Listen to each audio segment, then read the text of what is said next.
కన్నీళ్ళే కాయమని, శ్రమలతో సహవాసమని, ఇంకెంత కాలమే బ్రతుకని భీతితో ఉన్నావా?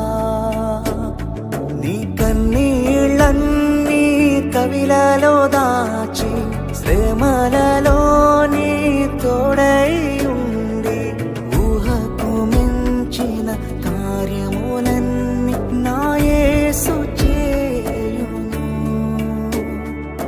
విశ్వసించుము, నిరీక్షణ కలిగి ఉండుము.